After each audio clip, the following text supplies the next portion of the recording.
ប្រការណាប្របាទសម្ដេចព្រះបរមនាថនរោត្តមសីហមុនីព្រះមហាក្សត្រនៃព្រះរាជាណាចក្រកម្ពុជាព្រះអង្គសពរាជរតី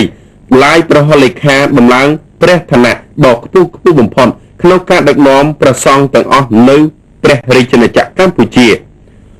គុណបំណាច់ដ៏ថ្លៃថ្លារបស់សម្ដេចព្រះមហាសង្ឃរាជាធិបតីទេវវង្សសម្ដេចព្រះមហាសង្ឃរាជនៃព្រះរាជាណាចក្រកម្ពុជាព្រះសង្ឃប្រពោស័ននៅទូទាំងប្រទេសសូមគោរពដឹងគុណនិងចងចាំមិនអាចបំភ្លេចបានចំពោះគំរូវីរភាពដ៏ថ្លៃថ្លា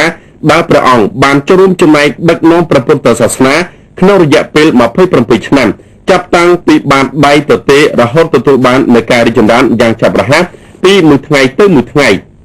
បន្ទាប់មកនៅក្នុងពិធីដ៏មានអត្ថន័យដ៏ឧត្តមឧត្តមថ្លៃថ្លានេះដែរអង្គពិធីទាំងមូលបានសម្ដាប់នៅធម៌វិសេសទេសនាដែលសម្ដែងដោយសម្ដេចព្រះវណ្ណរដ្ឋណោយច្រឹករាជាគណៈថ្នាក់ឯកសង្ឃនាយករងទី3នៃព្រះរាជាណាចក្រកម្ពុជាដែលព្រះអង្គបានលើកឡើងពីស្នេហ៍ព្រះហស្ថដឹកនាំដ៏ឈ្លាសវៃនិងប៉ិនប្រសប់របស់សម្ដេចព្រះអគ្គមហាសង្ឃរាជាធិបតីទេវវង្សសម្ដេចព្រះមហាសង្ឃរាជនៃព្រះរាជាណាចក្រកម្ពុជាដែលក្នុងរយៈពេល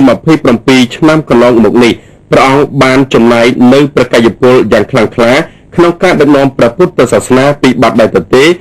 ចាប់តាំងពីការដួលរលំនៃរបបផ្លាច់ពូជសាសន៍ប៉ុលពតជាមួយគ្នានេះនៅក្នុងធម៌វិសេសទេសនានេះដែរសម្ដេចព្រះវណ្ណរដ្ឋណោយច្រឹកមានសន្និការបញ្ជាក់ថាពុទ្ធសាសនានៅកម្ពុជាមកដល់ដំណាក់កាលបច្ចុប្បន្ននេះមានការរីកចម្រើនគួរឲ្យកត់សម្គាល់ទាំងអស់នេះគឺមិនអាចផ្ដាច់ចេញពីការចូលរួមវិភាគទានមិនចេះនឹងហត់ពីសំណាក់សម្ដេចនាយរដ្ឋមន្ត្រីហ៊ុនសែននិងលោកជំទាវ